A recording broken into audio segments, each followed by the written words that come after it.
Magandang umaga po sa inyong lahat. Welcome to Kapihan sa PIA here at second floor NCCC VP, or what we call Victoria Plaza. We'd like to thank NCCC management for again hosting our twice monthly Kapihan sa PIA.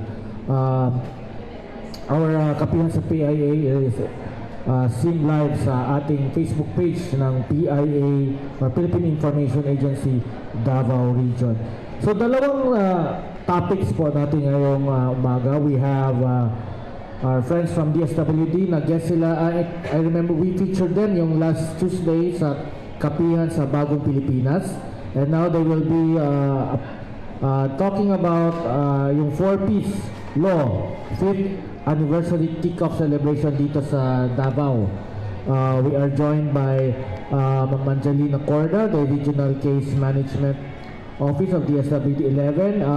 Of course, our Suki sa media, si Ma'am Margie Cabido, the Division Chief of Pantawid Pamilyang Pilipino Program, DSWD 11. We have Ma'am Kane J.V. Rose Cervantes, 4-piece beneficiary. Of course, we are joined by Double Light and Power Company. May programa sila under 4-piece yung Light Line. Si Sir Fermin Edilon. Then we have another topic for this morning is the Adoption and Alternative Child Care Week. We are joined by Shane Sampiano, the head Domestic Administrative Adoption Unit, RACO 11 or Regional Alternative Child Care Office. Then we are joined by yung sinag ng Davao, Yuan Preglo, who is an adoptee. So to start our press control, we like to get the opening statement. We start with Ma'am Angeli. Ma'am Margie. Ayun.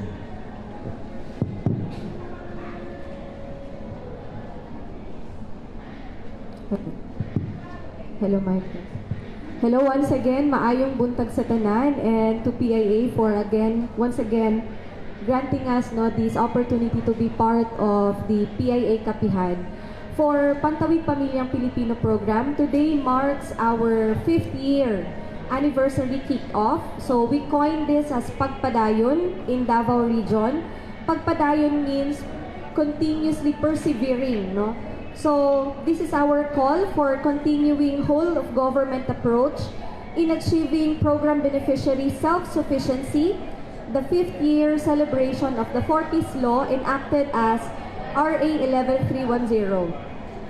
The handle highlights our continued call for support and collaboration with partner stakeholders. It is a unified call for the beneficiaries' self-sufficiency through a whole of government approach.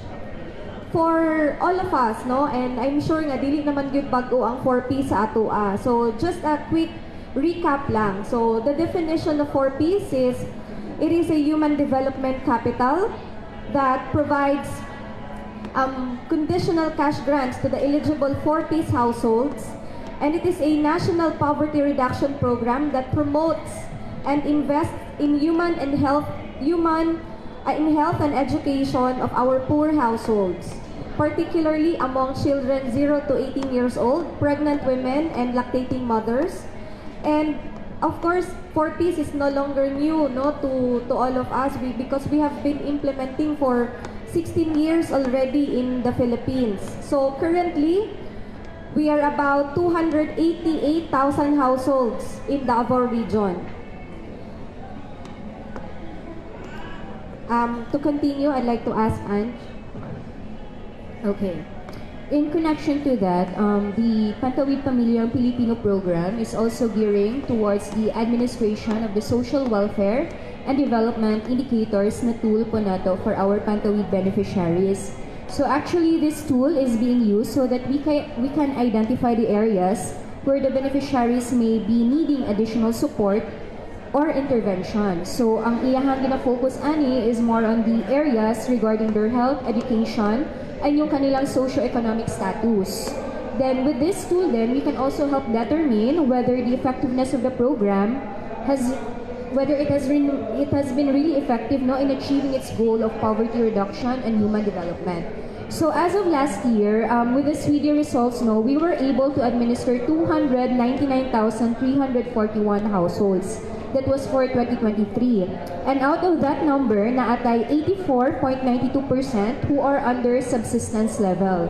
So when we say subsistence level, sila tong mga households na murag, they are not under survival level, they are also not self-sufficient, naa sila sa tunga, but they will be needing more interventions para mas ma-build up na tong ilang self-sufficiency for eventual exit from the program.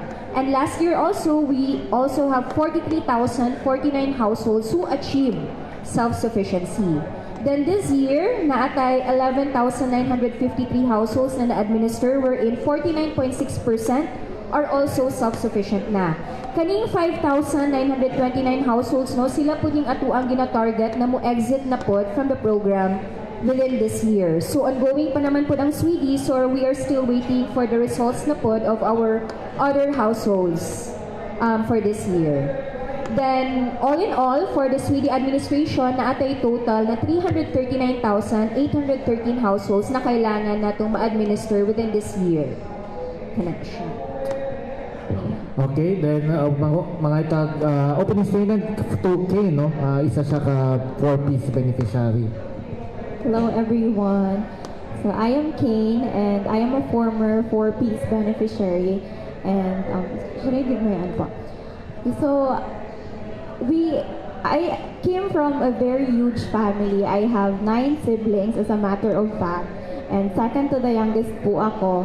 And coming from a huge family has both its pros and cons because, you know, the good thing about it is it's never boring because you have a lot of siblings to play with. But then, financially speaking, it's a struggle. So, it became a struggle project for us because way back in 2012, our hometown was devastated by Super Typhoon Pablo. And my dad is a tenant and we are also doing livestock manggod. Ang akong parents buhi sila og kanang mga baboy, mga manok just to make ends meet. But then because of the Super Typhoon Pablo, we lost everything and we had to start from scratch. It was really like back to zero. So back in 2014, I became my mom's beneficiary. And I'm the type of student manggod or anak that doesn't want to like demand from my parents because I also witnessed na they're struggling. So there are times na it was hard for me to say na, Mama, may project po ako, pwede pahingi ng konti because nakikita ko nga na they're also struggling to like make ends meet. And then luckily, when I became a 4-piece beneficiary, the grant that we received from the program, it helped with my education because my mom, set aside what's meant for me, for my education. And fast forward, the program kind of didn't end sa high school life na ko. It was also a huge help even when I was in college because we have this thing called tertiary education subsidy, which is under the CHED Unifast program.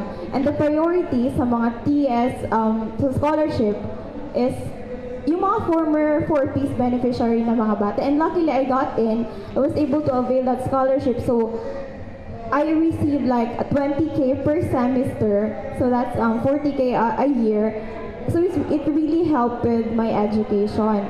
And as a matter of fact, like lahat ata ng grants na earn ko from them or like na receive ko from them, it was also the grants that I used for like my review expenses. And like looking back, that was 2014 and now 2024, that was like what, 10 years ago I think. And well, I just can't believe that the recently concluded March 2024, I was able to top the board exam. Yes, top 1. And like from that very difficult situation, now I was able to receive mga incentives from, you know, being a top 1, and also I was able to I was able to receive offers from different universities and also like review centers. And I can say na to all the former 4Ps beneficiaries like me, I know what it feels like to be struggling, you know. It's really hard yun, especially in a time like this with everything that's rising na ang pamalito nun. But it's really possible. It's really possible to get out of that situation, knowing that now we already have programs like the 4Ps beneficiary that can help you with your education, and it's really up to the parents and also to the people to explore these programs from our government. Okay, then we have Sir Fermin, our friend, amigo natin sa media. With ito, they have the, di ba, partner mo sa Lifeline? Yes, hello. Maayong buntag sa atong tanan. Hello, maayong buntag. Okay, again, maayong buntag sa inyong tanan. Wala ko dinhi para maghatag sa ato ang rates, no? So na ako dinhi karon para maghatag sa amo ang unsa mo involvement sa kaning DSWD. Unang-una malipayon ko na imbitahan sa DSWD and PIA to talk about unsa ang partnership all about. Nasayod man gud mi na again wala to mi dinhi para sa rates, but naami dinhi to talk about our partnership with DSWD. So as we all know man god na ay mga limitations matag organizations, no, in terms sa mga ilahang ginabuhat. So we believe man god sa partnership, and partnership can create a bigger impact sa atong community man god if we work together. In any organization, whether government or non-government organization, private sector ka, dili din sa very minimum stand alone. Dapat yun na natin mga collaboration sa pagkabuhaton para maka-create ta og bigger impact. So usa na dinhi na nakita namo kay, for example, private sector, particularly Davao Light, ado naman may mga programa na ginatawag nato mga CSR or kanang corporate social responsibility ng mga projects. So again, an organization being a private sector, dili magumit charitable institution, dili pud may kanang expert sa mga social development work. So, but naap na may mga pundo kay usa magud sa kanang tumong sa mga private sector, particularly sa Davao Light and Avoid this group karon is really to ensure na makatabang pud mi sa growth kung asa mi naga-operate. So, usa na din namong dapat tutukan, tan-awon ang mga social programs na gina-implement sa matag isa, no, whether government or non-government organization.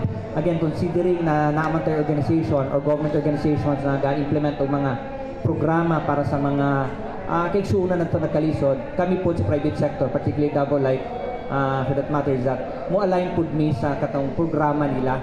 Kay, as I mentioned earlier, mas maayo man good mo align ka rather than you create your own programs. Kay among expertise linya man sa kuryente, di man mi expert sa kaning mga social na mga patrabaho. But there are organizations like DSWD na mogi itumong nila makatabang sa mga kaigsuunan nato medyo nagkahitangos yun.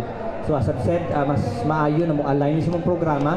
We don't need to reinvent the wheel, no? We don't need to compete with the government pag-implement ta og mga programa na mapalambo atong community. But instead, we align and we support mga programs nila sa DSWD. Unang usa din sa mga programa namo na mga skills training programs, usa na din amo ang programa na implement pohon is that moadto mi sa mga gitawag GIA area or kani mga areas na mga off-grid communities, and tan-aw namo kung asa mi pwede mag-partner and makatabang sa programa sa DSWD. Probably pagitaan ito paagi, considering na basic needs na magikaroon ang kaning kuryente.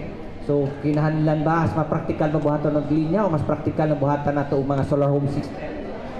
So these are mga things na mo ang gina-discussan karon sa mo ang partnership with DSWD. Also, naay mga programa ang gobyerno sama sa giimon earlier na kaning ginatawag nato na Lifeline. Ang Lifeline rate subsidy is that a subsidy na ginahatag, no, gibuhat sa gobyerno para matabangan nato ang mga igsuon na nasa 4Ps and marginalized sector na dili maglisod og bayad sa ilang power utilities. Kung naamo ni sa mga subsidy or mga diskwento na makuha depende sa imong konsumo. So as high as 100% na discount, no, sa konsumo makuha nato kung mag-enroll lang ta sa ginatawag nato na Lifeline rate subsidy. When siguro later i-discuss further. Kato na siguro ba ibuntag sa atong tanan. Okay, then we go to RACO 11. They're celebrating Adoption and Alternative Childcare Week. Childcare Week. We have Ma'am Shane of Sambiano. Hello, good morning everyone. No, mapag-arugang umaga sa ato ang tanan. No? On behalf of the National Authority for Childcare, Undersecretary Janela Ejercito Estrada, daghang kaayong salamat sa ato ang PIA and of course media friends no, for inviting us to share about sa atong Alternative Childcare Week. No? So, ang atong National Authority for Childcare, aduna siya regional offices na ginatawag na Regional Alternative Childcare Office. Kung diin, ginaproseso ang ato ang mga adoption and alternative childcare na mga programs and services susama sa foster care. So, ang ato ang NACC, usa ka national government under the arm ni DSWD po. And with the passage of the new law on adoption, ang atong Republic Act 11642, otherwise known as the Domestic Administrative Adoption and Alternative Child Care Act, ang ato ang second week of June, mao na siya ang ato ang designated week, no? So, nga kung diin gina-celebrate nato ang atong Adoption and Alternative Child Care Week. So last June 9, no, nagkaroon ta og kick-off dito sa Rizal Park na atay bisikleta. Nag-join na ato ang mga bike enthusiasts dito. Of course, advocacy gihapon sa atong adoption and alternative child care. And then last June 11, we had a mall forum. Nagkaroon tag orientation on adoption and alternative child care sa SM Ecoland. And for the whole week, no, second week of June nato na ato sa SM Lanang and SM Ecoland for help desk para sa mga queries on adoption and alternative child care. So, kana lang. Daghang salamat. Then we have you one, another adoptee, no? Hello everyone, good morning. I am Yuan Pedro. I am a C9 in Davao 2024 and I am an half Filipino Russian, adopted child with a Filipino family ever since I was 3 months. And I am belong to the Sibra case under the RA 11222. Thank you. Okay. A question, I would like to ask a question to Ma'am Shane, no? Kasi bago lang, Ma'am Shane, bago lang yung Regional Adoption Summit, di ba? Yung nandito si Ma'am Janela na nagpunta siya.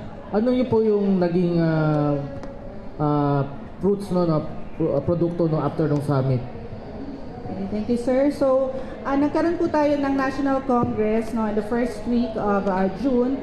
And with that National Congress po, isa sa ating accomplishment ni Vision 11 is that we had this MOA signing for the implementation po ng ating Philippine Foster Care Program.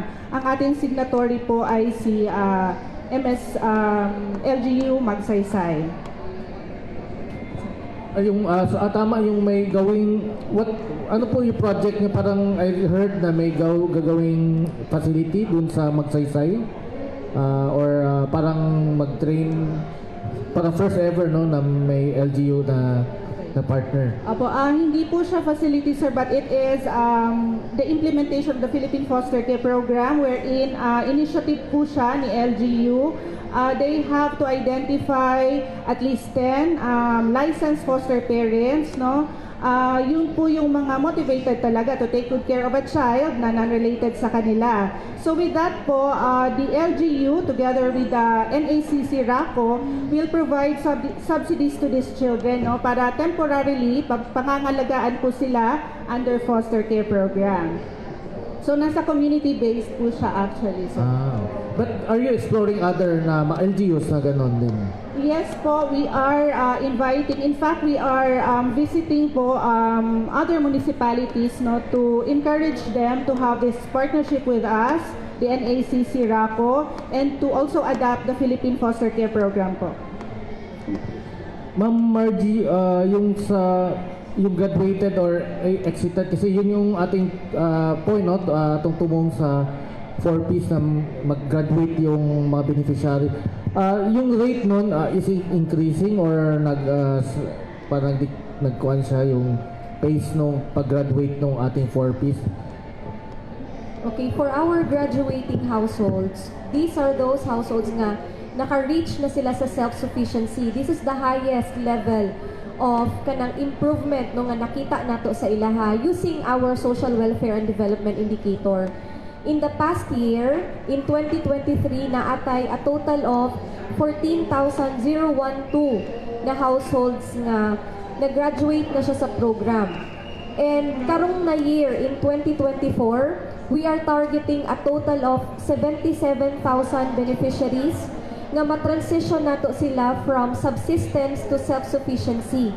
So, from the past years, increasing gid siya. No? So, even in 2021, naalang tay around 4,000 graduates. And this year, murag more than triple gyud ang ato ang gina-target no nga mo graduate sa programa. I would like to ask King kasi isa sa graduate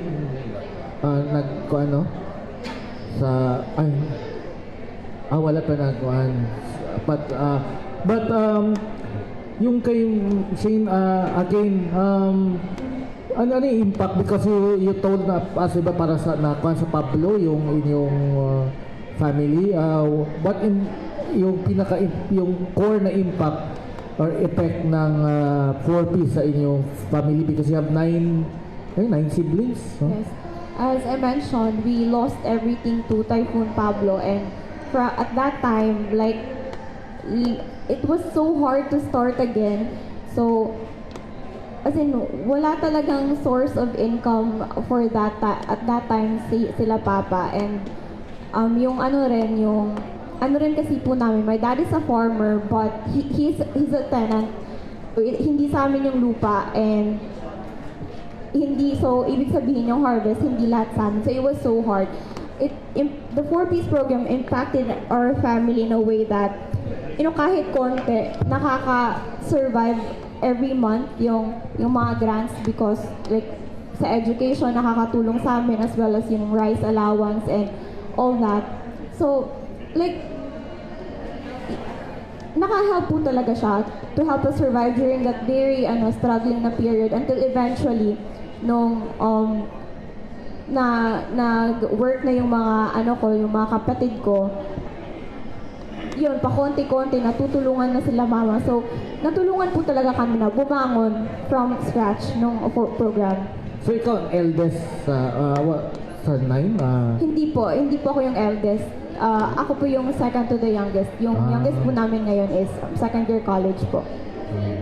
Okay, I would like to ask you one because sinag ng Davao also parang adoptee tawag nun.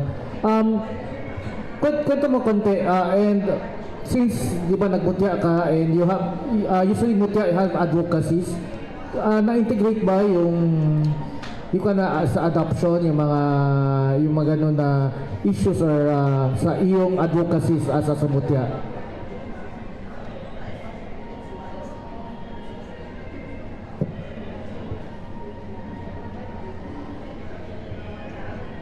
So during the Mutya, we need to build an advocacy that's very close to us. So during that time, I think that I should choose an advocacy that's very close to my heart. It's part of my story, that's part of my past, or it's part of my life, my identity, and that is helping the orphan children. With that, during my Mutya journey, it helped me very much discover about adoption. With that, I become connected to the RACO. They help me to build my advocacy, to help the orphan children. We're not just using, they help me that I could help or to work on my advocacy to inspire the young people in our generation, especially those adopted children who are very ashamed of their story and the past.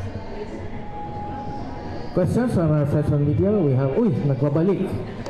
Si Carlo. Oh, yes, I'm back. Good morning, Sir Rodolph. I miss you all.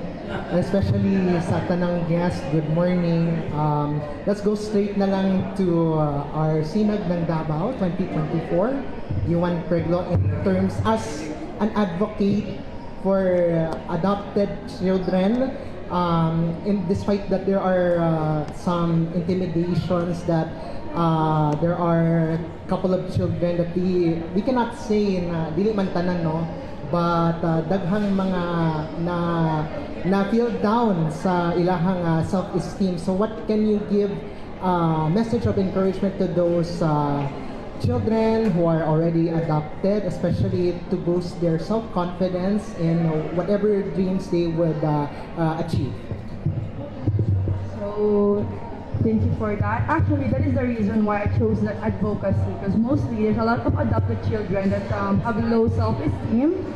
They're ashamed of their past, they're ashamed of being adopted. That in that way, I joined the pageantry to inspire the young teenager, those adopted children, to step out of the comfort zone and to be proud of yourself. And I could use myself an image of adoptee that could encourage them that being adopted is dili siya makababag sa ilang dreams. But it could be a way or a stepping stone for them to achieve their dreams and to conquer whatever trials they're facing right now, and to believe in themselves, right? Like me right now, that being adopted, daghan di ko nabot, and I become the Sinag ng Davao 2024. Thank you.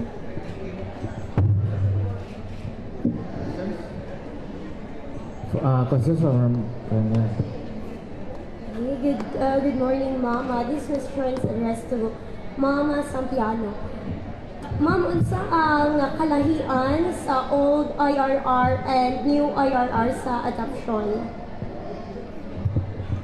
Sige, so ang ato ang previously ma'am, ang ato ang new law on adoption nato is the Republic Act 8552. So under the previous law sa adoption, judicial ang ato ang process sa adoption. So meaning to say, moagi siya og korte, no? Natay hearing, nana, before mga taga na usa ka bata og decree or order of adoption. However, sa new law on adoption nato, ang RA 11642, administrative na siya, ma'am. So meaning to say, ang ato ang proseso, direkta na sa ato ang regional offices, Regional Alternative Child Care Office. I-file nila dito ang petition. However, since ang ato ang RACO manggod no, under the NACC is a quasi-judicial na manggod ang iyang proseso, susama gihapon siya sa katong sa court, no? So mag-appear sila sa ato ang Regional Alternative Child Care Officer. So naay mandatory appearance, ma'am, no? Murag gihapon sila mo atubang sa atong judge, but karon RAC officer na atong tawag. And then after which, no, i-endorse na sa atong regional office ang ilang documents. If nakit-an dito nga motivated, suitable jud sila nga mahimong adoptive family, then we will recommend ang ilahang dossier, ang ilang documents sa ato ang NACC for the issuance of the order of adoption po. Okay, thank you, Ma'am. So follow-up question, Ma'am, is dugay ba gihapon ang process ani nila, and mas mahal ba ang kaning magasto ani nga karon na bagong IRR, Ma'am? Okay, so ma'am, with the passage po of the new law, ang goal jud kasi nato is mas simpler siya, no, less costly siya, and with that po, ang ato ang domestic administrative adoption for now, wala siya ibayad, no? Except, wala jud siya fees, except for the requirements that they have to comply, no? Kailangan nila i-shoulder na. And kana siya ang ilahang expenses lang na i-incur. Okay, thank you, Ma'am. Second question, Ma'am, is for Ma'am Cabido. Ma'am, mangutana lang ko is, unsa ang mga legal actions bahin ani nga mga four-piece beneficiaries nga, di ba, ang kwarta dapat silang anak. Pero what if ang kwarta ang ginikanan ang naghawid and ginahimo nga collateral sa mga utang or ginagamit pang silang mga bisyo? Okay. Once again, maayong buntan, no, naatay grievance process nga naka-install. So, isa kini ka sistema in addressing all forms of complaints and grievances against our beneficiaries, against a partner, or even the implementer. So, for that case, if ang beneficiary naa siya violation, for example, naa siya, as you mentioned, na misuse of grants or na misbehavior cases. So, for our first offense, we issue them a warning letter or pahimangno. So, kung wala gihapon sila nagtuman, after that, so naay agreement between the caseworker and the beneficiary. Kung wala gihapon ituman ang beneficiary, naatay second offense, which is a suspension of 1 period or equivalent to 2 months nga suspension sa ilahang grants. Wala sila'y madawat nga grants for those months. Kung dili gihapon siya mo tuo, no, wala gihapon cooperation, walay pagbag-o. So padulong na ta sa third offense, which is the delisting in the program. So ang delisting, this is totally dili na gyud irrevocable ni siya, and dili na gyud sila pwedeng mag-appeal for reinstatement in the program. Once your household is granted with a delisting process, dili na gyud ka pwedeng makabalik sa programa. Okay, thank you, Ma'am. Okay. Hello to Ma'am Cabido.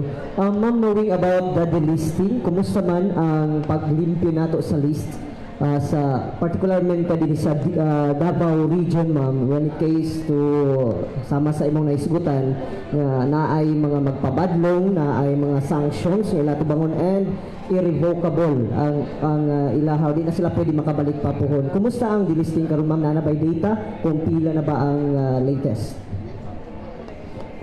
So, apologies, no, but we did not prepare the data for that. But I would like to, maybe later, but to give you an assurance of the process that we do here in Region 11, continuous gyud ang ato ang pag-identify sa mga beneficiaries. In fact, we are now maximizing our hotline, na atay we will also present later our hotline. No, gina-encourage gyud nato dili lang ang atong mga 4-piece beneficiaries but even our local citizens to report to us anonymously kung naamoy mga silingan, no, naamoy mga kaila nga identified ninyo nga kanang misusing our grants, because even if it's anonymous, we conduct validation process. No, dili na siya automatic. Pag report ninyo, automatic matanggal ang beneficiary. We do due process, no, in the validation, and gina-ensure gyud nato nga tuag yung marespondihan even if it's just anonymous.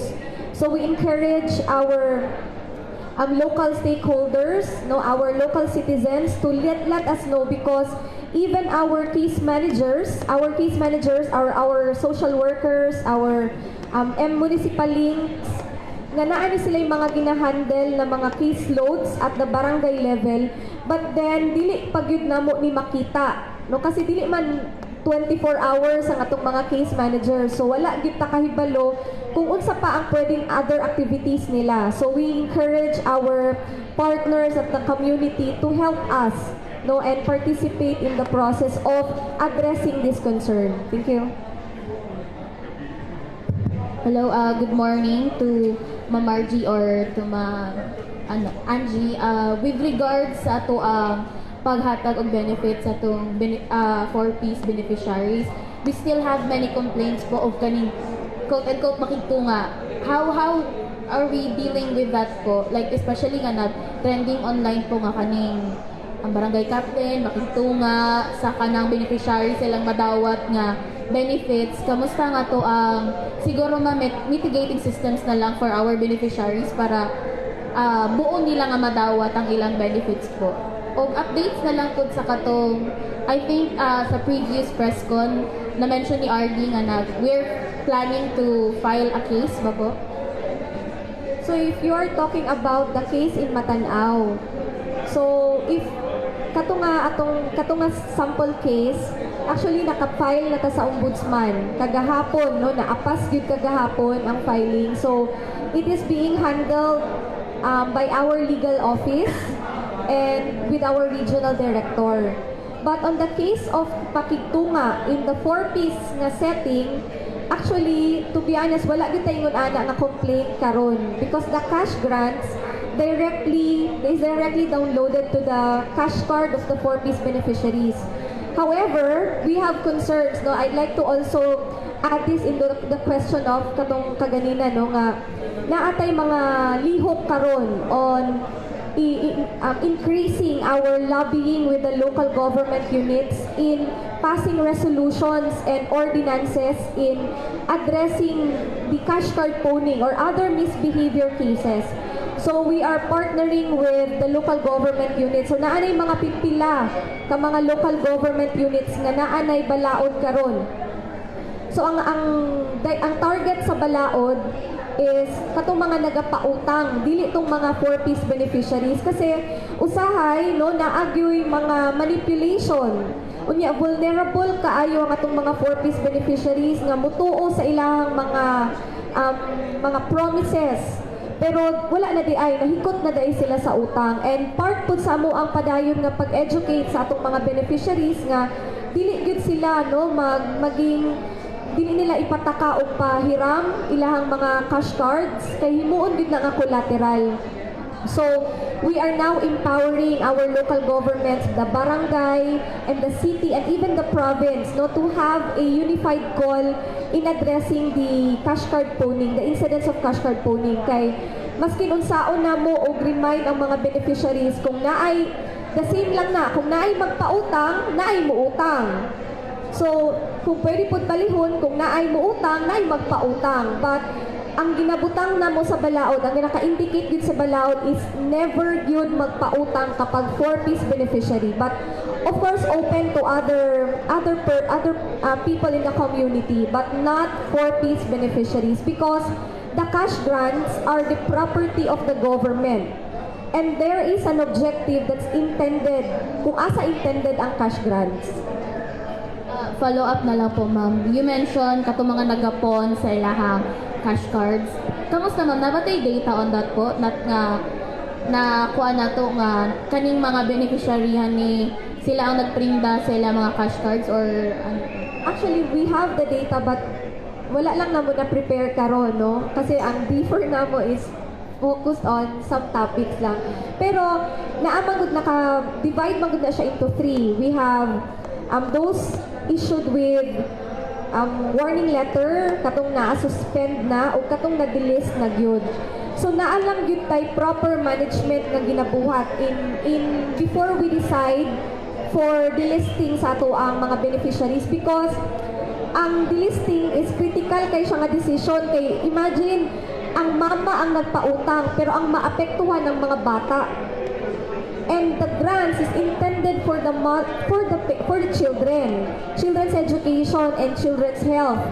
Pero since na ay misdeed nga gibuhat ang parent, so sila ang ang apil ang mga bata ang mapunish. So medyo taas-taas yun nga proseso in the case management process before we recommend for delisting. But for cases, even if ang ginabuhat nato karon is dili necessarily nga ang nagpautang ni utang ang atuang tanggalon katong naga-mediate gani na ay mga mediator gina no complex gini siya nga case pero along our investigation na ay mga mediators who are unfortunately are also 4-piece beneficiaries mao sila among ginatanggal.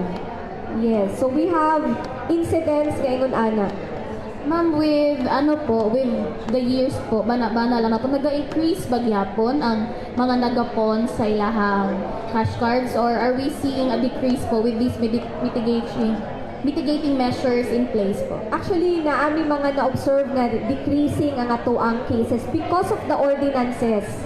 So, naagyoy mga like the municipality of Kapalong, the city of Tagum, the municipality of Padada, naanatay mga incident dito nga previously rampant yun ang cash card pawning pero karon ang clone shark na mismo no kasi naay mga sanction sa ilaha no so naay sanction so sila na mismo ang naga-endorse sa cash card kapag 4-piece beneficiary kay para dili gid sila ma-sanctionan. Thank you po. To Sir Fermin or naalang ko i-add.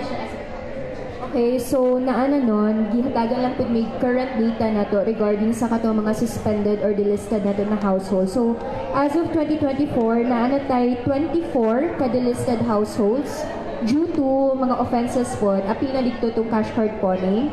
And for the suspended naman na to na households, naana tayo 70 kabuok. So, that is only for this year. 70 suspended households. How about last year po? Naapit nga data po or 2020? Oo, wala pa last year but correct na niya siya karon. As of this For this year only. Yes po. Thank you. To Sir Fermin or DSWD, Sir, nalabatay data kung pila ka book beneficiary sa itong lifeline rate po and then Okay, actually ma'am, nag-enroll no as of June 13, 3,184. But ang 4-piece din 3,073 ang 4-piece. So majority din sa mga nag-enroll are 4-piece. Again, balik ko na to ang lifeline rate subsidy intended magudi sa mga 4-piece and more 4Ps and marginalized sector na mga kiksungunan nato, no?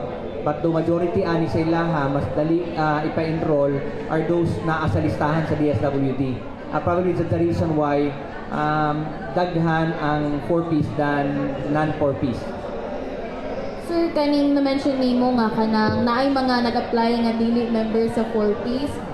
Pahimangno na to sa ilahan na lang na kuan po ba? Actually, ang non-4Ps pwede man mag-apply as long as nabilong ka sa tawag nato na marginalized sector. And you get a certification from the city or municipal social welfare development office that you belong to the so-called marginalized sector. But again, ang 4Ps mo medyo dali i-implement. It is because naay listahan dayon ang DSWD and ma-validate nato. And so unahan na lang tika ma'am, ngano mang wala siguro'y gamay raman ang mga 4Ps na nag-enroll, no? With the total number of 4Ps na naa nato diri sa Region 11, particularly in Davao area, no? Or kung asa nag-ooperate ang Davao Life. There's several reasons. Unang-una, ang ubang mga 4Ps manggod do not own a house. Wala sila balay, no? Dili sila tag-iya. So, uban ana nila renter. Now, kung renter ka, it doesn't mean to say dili po ka pwede mag-avail. They can. They just need to get a certification from the owner na i-authorize sila or not the-authorize but the nag-provide of certification na renter sila sa isa ka area. Now, still, despite sa among efforts sa DSWD, DOE, among opisina, no, or even ERC, sa kaning amo ang pagkaskid about ng lifeline rate subsidy nato, medyo ubos ra gyapon.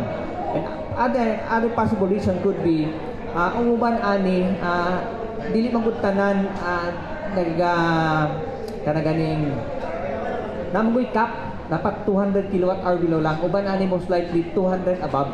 Kaya nga naman, it could also be the possible reason ani niya kay 4P sila pero na sila sa isa kabalay but upat sila nagpuyo sa kabalay, so renter sila per room. So again, pwede gyapon mag-apply sila pero isa lang sa upat ka 4Ps ang pwede mag-apply. So those are some of the reasons sa i-mention ako ang nganong ubos ang kanang ato ang enrollment rate. Previously manggod kaning lifeline rate subsidy dili mo gani applyan before.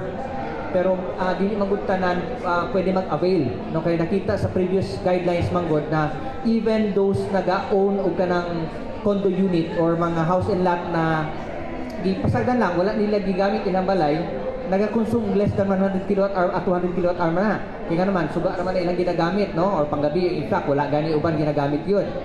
But again, these people kaning mga nagtag-iya ani mga balay na ni or condo units ni can't afford to pay utility bills. So, tung una mo to nakita mo nang gibag-o sa atong mga mababalaod, no, na only 4Ps and marginalized sectors ang maka-avail kay pang tungod manggod sa nakita nila na ubang maka-avail na maka-afford, no. Muna karon medyo stricto sila. Kami po sa DEA Power Utility Company di sa Davao nag-operate. Siyempre amo po i-implementar to base sa guidelines gigisat sa mga sa ERC o DOE. And as well as with DSWD. Kay DSWD involved magod sila din because of naa sa ilang listahan sa tuang mga 4Ps na to. Sir, clarify na ko tong data na to nga gi-present ganina as of June 13. June 13 this year gyapon, Yes. sir. Sir, kaning na-mention nimo nga gusto pa nato magkuan sa mga beneficiaries. Napatay target number, sir, sa ato ang kwaon nga beneficiaries for the lifeline rate na to? Ma'am, wala ni nag-set of deadline ani kung sa gusto mag-apply, pwede mag-apply. Kung target man lang tanang tanaw namo na pwedeng maka-avail, mo-apply na maka-avail, amo gyud siya i-enroll sa programa. Again, no, naamong yung factors na consider na to. Sama siyo na ko ganina, na ang uban ani dili ka pa nag-iya sa ilang balay, dili sa ilang nakapangalan ang bill. But naay paagi ana, and even until now ang ato ang DSWD partner, daghan man na sila mga officers na naa sa mga field, no. Gina-inform gihapon nato regularly ang ato ang mga 4Ps na they can avail of this.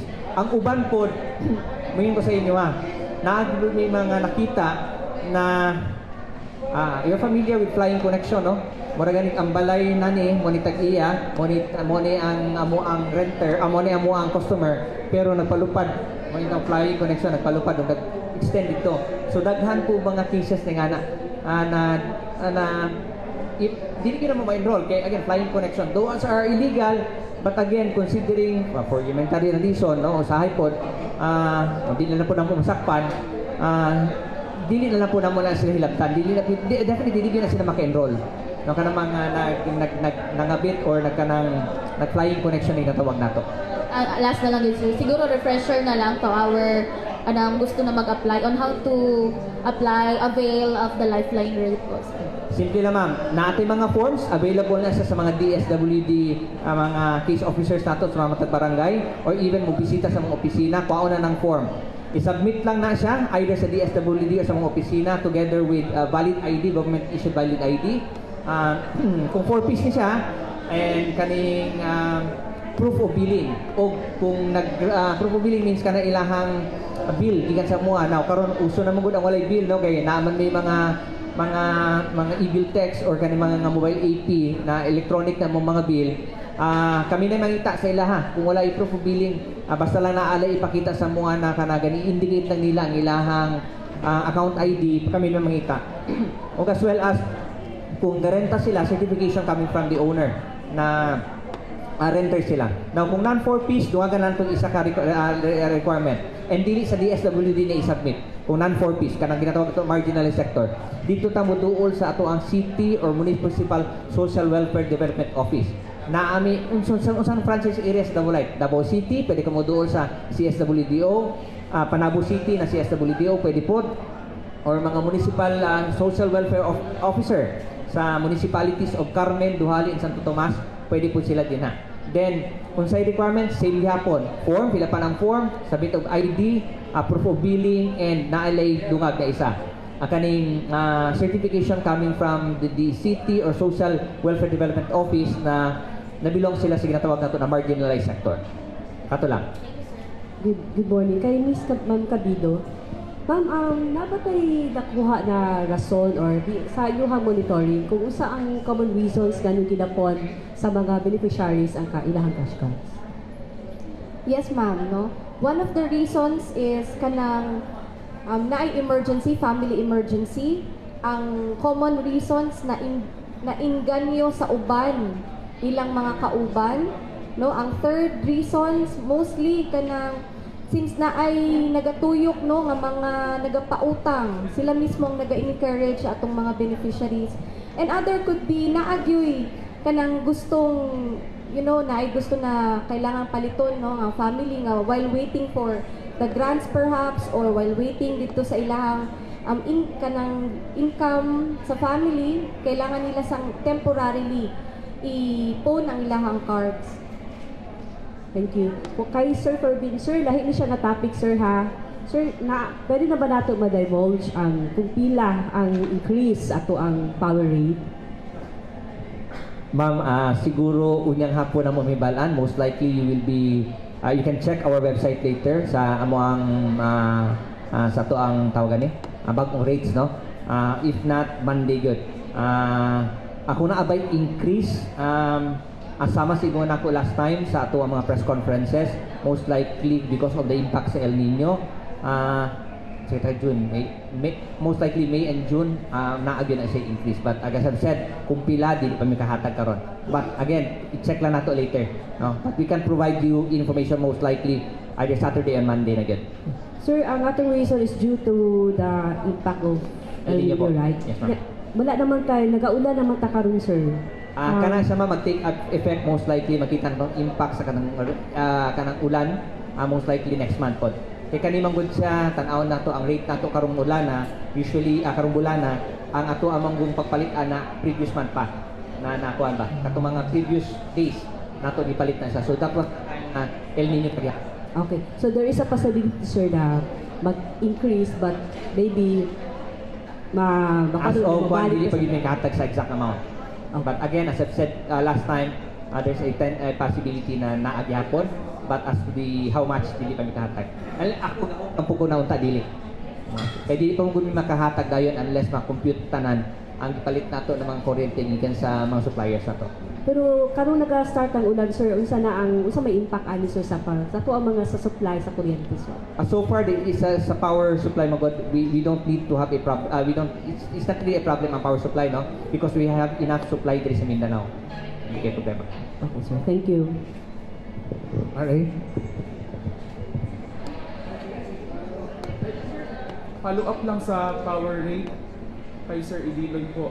Good morning, Sir Antonio Colina from Mindanao News. Sir, you said, sir, na because of El Nino, parang na-spike sa power rate. Is it because kay nag-reduce ang water supply somewhere? Pila ba, usa ba power structure karon, sir?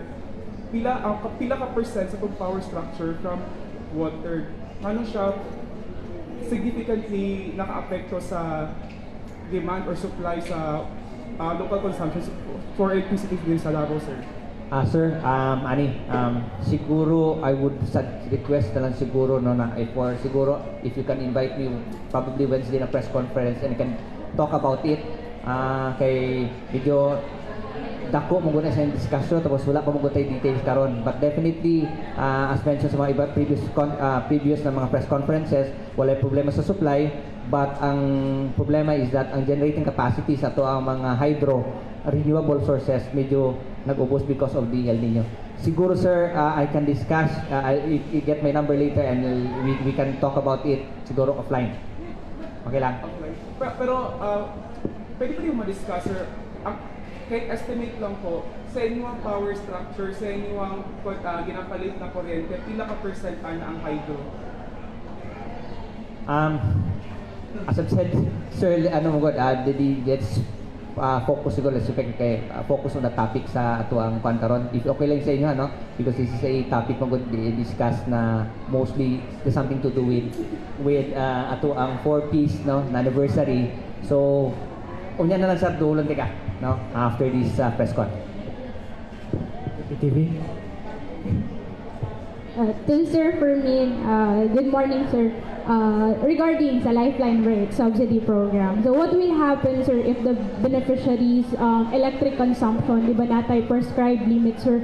What happen if it exceed? Okay ni ma'am. Ideally, naa sa guidelines yun, 200 kWh below yun. If you go beyond that, di ka maka-avail. Now, ang pangutana probably, ato ipagbaguhon, matanggal ba sila sa katong sa Lifeline Rate Subsidy enrollment? Dili.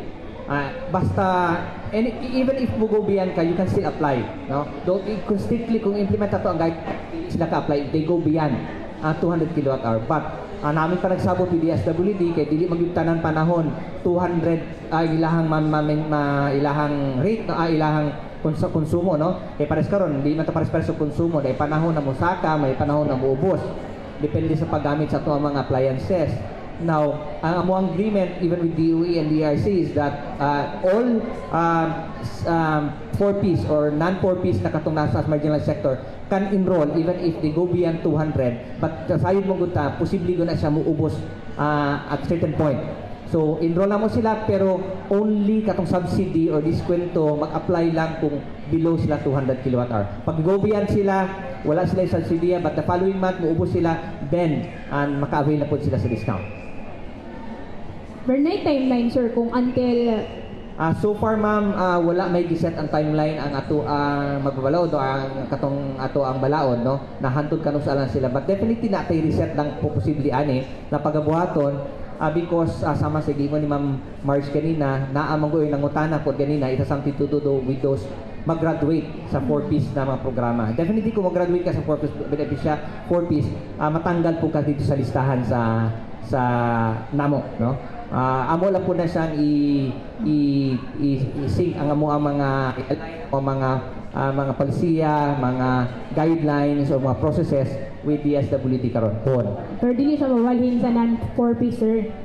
Dili siya mabalhin sa non-4-piece. Kay naman po yung non-4-piece nga eligible for nga applicants for Lifeline rate. So dili siya mabalhin. Either kung mubalhin siya, matanggal sa listahan, but consider ang ilang pamilya as kanang marginal sector gyapon, then pwede to siya i-apply. But I believe kung mo-graduate ka sa 4-piece, definitely can afford na gina. I mean na medyo na-uplift na ilang living condition ba. Okay, thank you sir. To Porpis, Ma'am Margie, good morning. Ma'am, unsa indicator na to nga matawag na to nga self-sufficient na hango sa ka-household under 4Ps po? Pwede ako i-ask ako Yes, ma'am. agad? So basically, maingon nato no na self-sufficient na gyud ang isa ka pamilya kung first and foremost no makita nato na even without the support from the government, they can stand on their own. So unsa nga tong indicators ana, usually ang among ginatanaw is kung nay isa ka miyembro sa pamilya who actually has employable skills or is currently employed with a steady source of income. Then naapot tayo mga pipila no na kanang naanapot sila yung mga panginabuhian that can actually sustain the needs of the family. And isa po sa mga ginatanaw karon no is actually kung naana po'y graduate sa family. So mauna siya, those are just some of the indicators that we look. But basically magod kung tanaw na to ang development or ang self-sufficiency sa isa ka family, dili lang po siya mostly on economic. Tanawon po nato no kung ang iyahang in terms of education, in terms of health, and in terms of savings, nabas na enough savings to actually cover kung na yung mga emergency na moabot sa pamilya, because we have been experiencing po with the past years, even katong sa COVID-19, daghan tag mga nag-level 3, pero due to COVID, ni baba gyud sila or ni backslide sila back to level 2. But then again, since out na sila sa program, dili na sila dili na nato sila mapaapil og usab ba, because dili naman nato sila ma-reinstate. So ang isa gyud namo ka-push karon is mas strengthen gyud namo tong case management and also tong partnerships with other kanang stakeholders, whether private, public, CSOs, NGAs, NGOs, kay para gyud mas matutukan nato ang mga interventions na mahatag sa ilaha, because lisod manggod kay daghan og factors no that can affect their well-being. So kailangan gyud ma-build gyud nato ilang resilience para pag mo-out sila sa program, ma-sustain gyud nila tong gains po na nakuha nila from the Pantawid Pamilyang Pilipino program.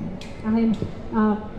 Another question, with the expansion po of 4Ps grants, which is very new, na recently approved lang po of our President. Meron ba tayo status diri sa Davao Region kung pila ba ang eligible na buntis or lactating mothers in the region po?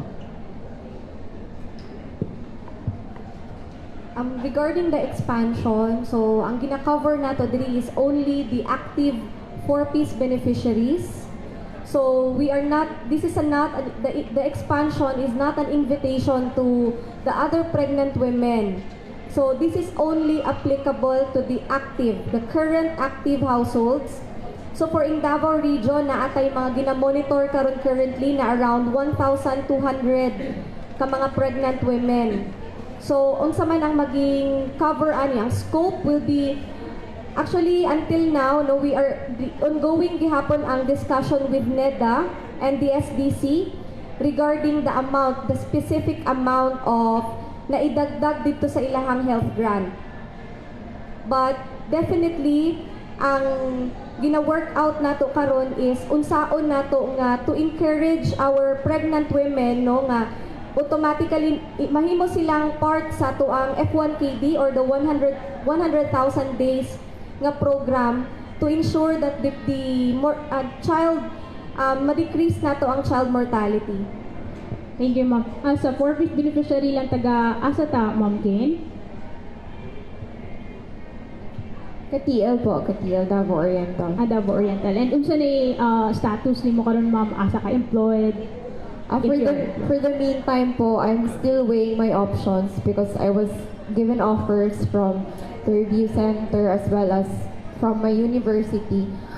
So, gina-consider pa na ako, wala pa ako ka-decide asa. So, bago lang ka ni graduate po sa 4Ps program. Okay. To Rako, one question lang. Ma'am Shane, pila na ba or if we have latest data on the potential or nag-apply po as licensed foster parents po sa region? For 2024, ma'am, naatay 64 ka-licensed foster parents. In Region 11 ako. Okay, to Ma'am Shane. Ma'am Shane, yung sa parang data, I remember every may mag-guesting yung Rako, may data sila yung ilan yung process for adoption kasi I think marami either simulated na birth and or nakuha lang, kinukop lang because pag walang papeles. Do we have, nag-increase na ba yung nagpa-process because of the new law, because of yung bagong batas na yung administrative proceedings on sa adoption? Sir, ang tanong if nag-increase. So, since last year pa lang po kasi yung transition, so wala pa po kaming comparative data. However, as of the moment, meron na po tayong indoors na mga cases sa ating NACC na 25 for 2024 alone. And then meron po tayong mga received petition, so mga application po. When we say na received petition, may 54 na po tayo. So out of the 54, almost half po niyan ay na-endorse na natin, and then other half po is ongoing ang process.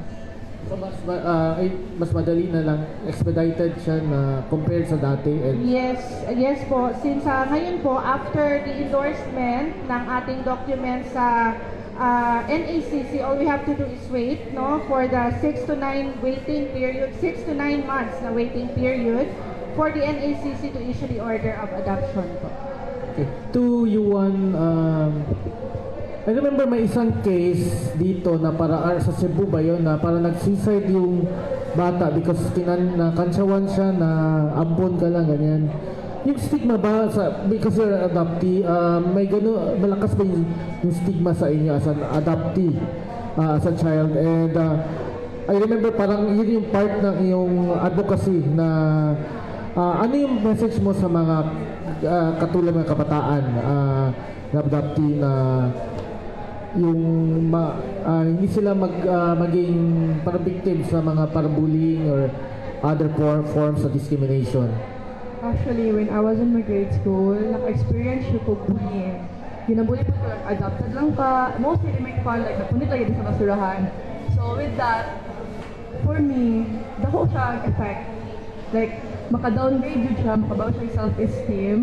But, with that time, my parents are very supportive. Ganyan ko na, dili kayo ana. So, kung tiyan ka nagawas, so they make fun na, sabihan ko na nagawas. So, with that, I know it feels good. So, ako maingon na dyan sila, dili siya dapat dili ka madala, kaya dili mo something na ikaulaw. Kaya it's part of yourself and it's part of your history, good. Kana siya, pwede na siya may mong stepping stone na maka-share ka to the others na maka-empower sa ilaha. Despite sa mong mga diyan, ipakita sa ilaha na dili ka ampon. And that thing makes you unique to the others. Sa city ba, nag-start ka na ganyan, libot sa mga schools? Kasi very rampant yung bullying na pakantsaw-kantsaw na sa mga bata, di ba, mga ganyan? So ako nag-start ang bullying sa amuang lugar, sa before. So mostly like magduadula, like for them, like lingaw-lingaw siya, pero someone is like, maka-offend siya sometimes, kay lang ano mo siya dapat iingot, kay I know man adopted ko, so makatarong siya, maka-loss self-esteem siya, so it makes us na di nila mo gawas, hindi makipag-socialize, so mas mahadlok me. But during nagdako ko, basta lesson man siya, wala na kayo bullying. So mostly sa grade school, siya sa city or sa school. Okay. Any questions before we wrap? Yes, to Rako, ma'am. Good morning. From JB Super Radio Davao. Nakadawat na ba tag mga report, ma'am? Halimbawa, bata gi-abuso sa foster parent. And then with that, ma'am, nagapagan ba tag monitoring aron masiguro nga anadyo sa maayo nga kamot ang mong bata?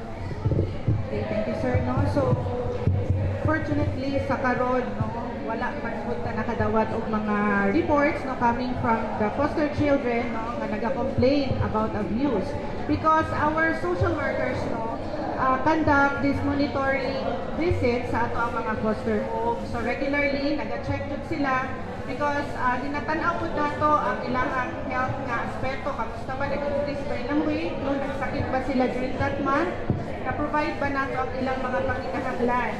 So rest assured na ginamonitor din nato atong mga foster children sa atong mga foster families. Ma'am, pila na itong foster children this year, ma'am? So for 2024, we have a total of 88 na foster children po over Region 11. Pero gisugdan ma'am, mga pila na siya ma'am.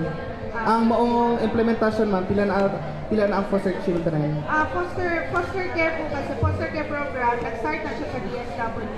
So as to kung pila, yung pagsugod nila in 2012, I have no data po.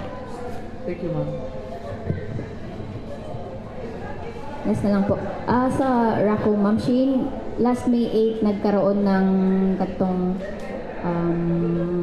First National Congress sa Akasha.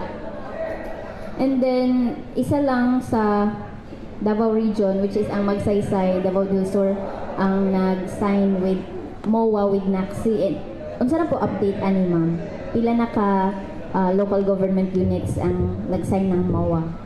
Okay, so thank you ma'am. No? So sa karon natong ginabuhat is continuous lang yung gihapon na advocacy and coordination with our partner LGUs because of course kailangan manggod nila sabutan po no sa ato ang mga LCEs. Aside from that, no, kailangan po natin i-assess ang mga foster applicants na gihapon siya qualifications ma'am even though naa siya under sa Philippine Foster Care Program. So with that po, it will take time because our social worker still has to conduct home visit, no, and prepare the home study report and as well as present them to the regional matching conference. Ma'am, sa pag-localize aning foster care program, ma'am, naabatay unsa bay tumong ani para madagdagan ang mga foster parents or nabay kulang ba ang foster parents ma'am sa 11? Okay, so ang ato ang gina-advocate po kasi is that ang mga bata nato no na naa sa atong mga institutions and those who are needing temporary care will be provided with that one-on-one care, familial care siya ma'am. So na dapat supposed to be ang mother and father no, or other siblings. So mauna siya nga ginapangusgan dyan nato through the Philippine Foster Care Program na magkaroon ta og daghan nga mga licensed foster parents. Because in the event na for example na ay mga kinitan nga bata sa atong mga munisipyo, no dili na siya ma-directly placed, no, kasi with the new law bawal na siya ibutang sa mga individual persons na tinatawag na mga i-adapt-adapt. So mabutang na siya unta, no, kung naatay licensed foster parent, mabutang na siya sa usa ka lisensyado nga foster family, no, nga ensuring protection of safety sa atong mga bata. Thank you po. Okay, daghang kay salamat sa atong guest from Raco 11 from DSWD, Davao Light, and of course our beneficiary and our adoptee. We'd like to get the parting statement. Umpisa natin ang 4Ps, no? Ma'am Margie. Hello. Once again, no, daghan kaayong salamat to PIA for granting us this opportunity nga makahisgot and makaprovide og update about the Pantawid Pamilyang Pilipino program. Before we end, no, I would like to also announce that 4Ps is going to launch and conduct another round of enhanced support services intervention.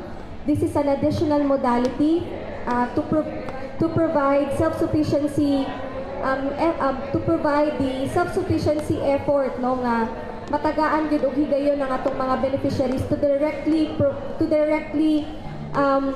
implement our programs and projects through capability building, cash for work, and small-scale infrastructure. So ang covered ani nga program nga project is ang atong mga existing gihapon nga mga 4Ps beneficiaries belonging in the most vulnerable sectors like the IPs, the solo parent, no, the PWDs, and other marginalized sector. So for our closing, I would like to again mention that our celebration for the 5th year anniversary on the enactment of RA 11310 is a unified call for collaboration and complementation of efforts and programs in supporting our 4Ps beneficiaries in reaching self-sufficiency by the end of the year and the years to come. So we still have a total of 288,000. And if we have to capture no katong mga mga poor pagyod na mga 4Ps beneficiaries, the more nga naatay mapag-graduate na mga beneficiaries, the more po ang atong pwedeng matagaan og opportunity nga makasulod sa programa. No matabangan nato sila nga maka-go through gid sila sa proseso through our Kilos Unlad na case management process. So we would like to enjoin our private and public organizations to align with DSWD through 4Ps in reaching out to our vulnerable families and communities towards alleviating poverty. So this can be translated by providing various social services initiatives through provision of livelihood, skills training, or capability building initiatives that promotes their level of well-being. So daghan kaayong salamat.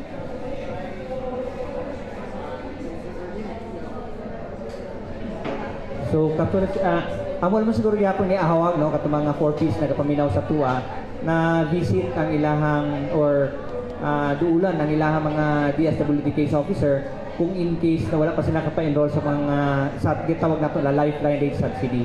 So willing na sila masisa sa inyo ha kung dili man ato mo sa opisina or mag-send mo message sa mong Facebook na willing mo 4Ps mo and willing mo enroll no or gusto mo mag-enroll sa 4Ps. As I said, wala ni say deadline, anybody can anytime pwede na gusto mag-enroll nato mga 4Ps beneficiary ani pwede kayo. Katulad siguro sa daghang salamat sa pag-imbita sa kon nito. Okay, they have na kay party statement.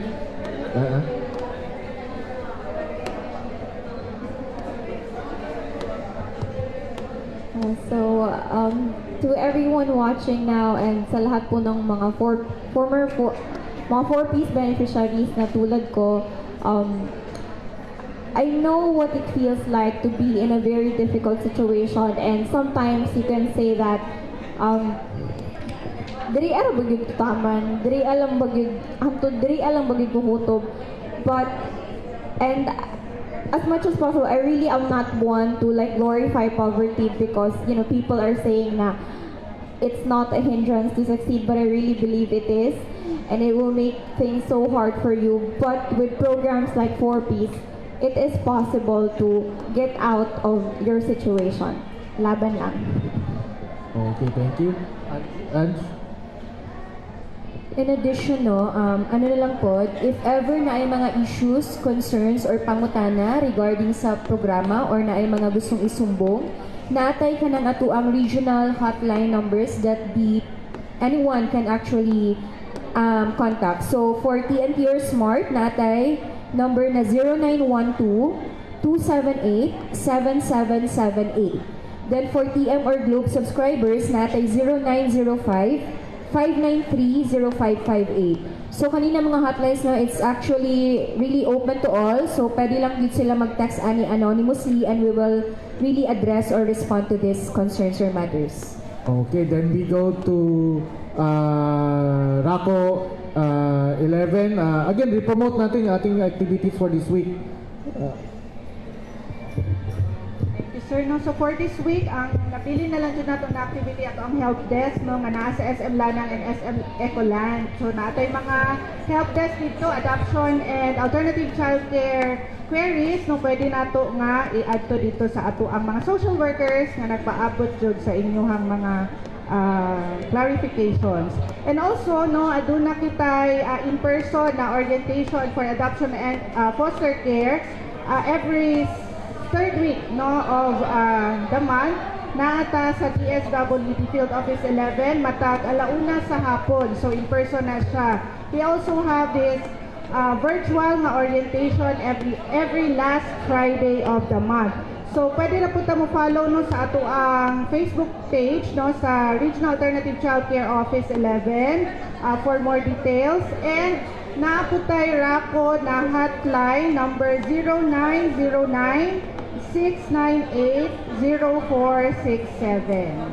Kana lang siya, and daghang salamat once again no, sa ato ang PIA and the friends for this opportunity. Yuan? Okay. Good morning, everyone, and thank you so much for inviting me to be part of this group for this opportunity. And to those adopted children, dili jud ta maula, it's part of ourselves, it's part of our history, it's part of our identity, and that makes us unique.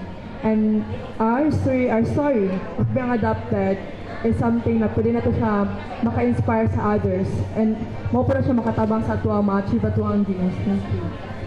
Okay, thank you so much. Till next month, more relevant topics to be discussed.